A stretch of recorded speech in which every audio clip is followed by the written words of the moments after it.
Hey, what's up? Back again.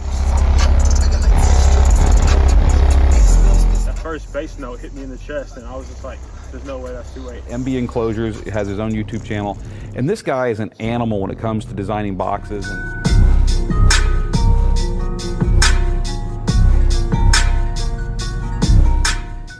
Hey, what's up? It's your boy MB. Let's do it step by step on this Sundown X10 Enclosure.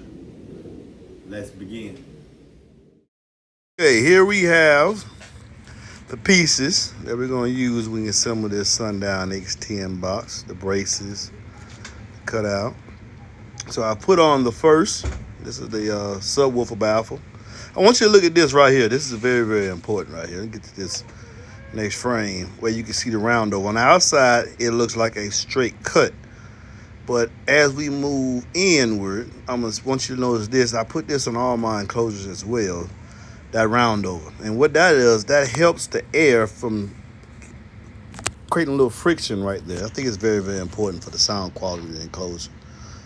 So now I'm putting on both sides.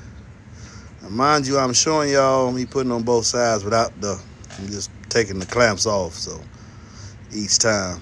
Here I put the back on. I forgot to take the clamps off before I took the picture. Yeah, so putting the back on.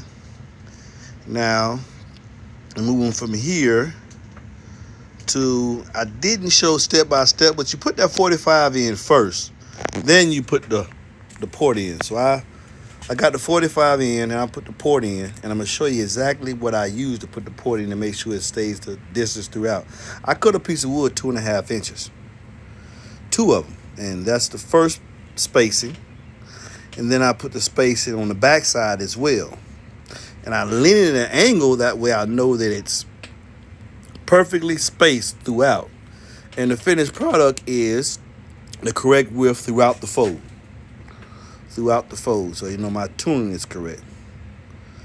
Next, lastly, after we do that, we start applying the bracing. Now you see I got the braces on the port walls, braces on the side wall. This is just different angles, all the bracing that we're putting in, because the Sundown X10 is a very powerful driver. This is the back shot, even more bracing. But this I want to point out right here, that brace right there on the side. I want you to look at that brace. That's the most important brace of all, in my opinion. That's going to keep the resonance down.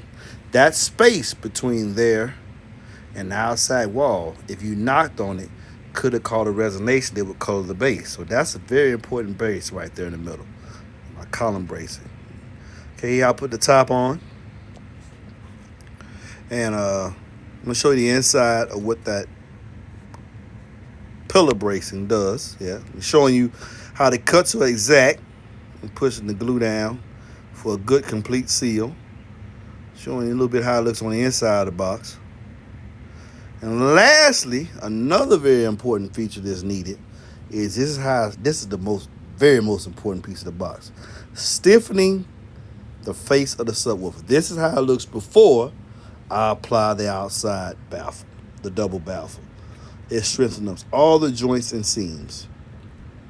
Very needed. 1/2 inch thick baffle. As you can see, all the cuts are exact. No cracks. Tribute to my saw. And clamping, and you have to have clamping. So that you have to use very little. Now I'm gonna go back and use some wood putty to fill them voids, because all plywood has voids. Even this Russian birch has voids.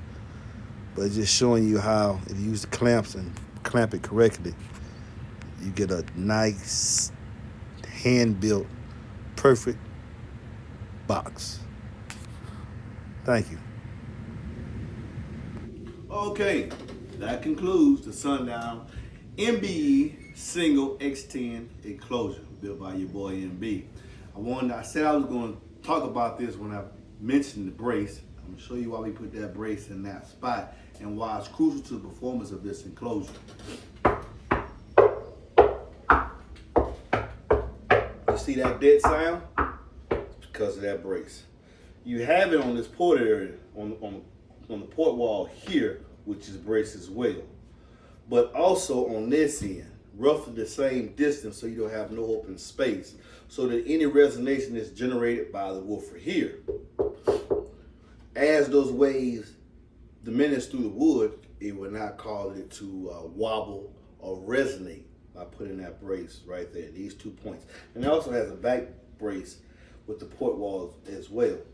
Sometimes using a slot port is better than using an aerial port because you can use that port wall as a brace to make sure that your enclosure is gives you this dud sound. That's what you want, the dud sound.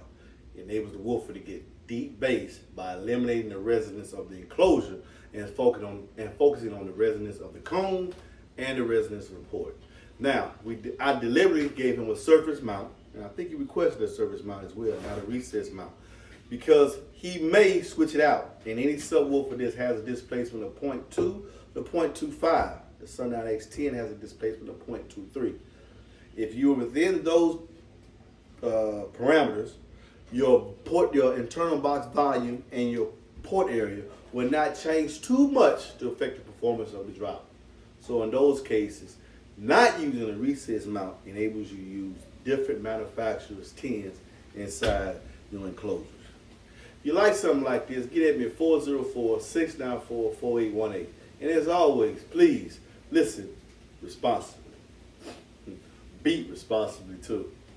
Peace.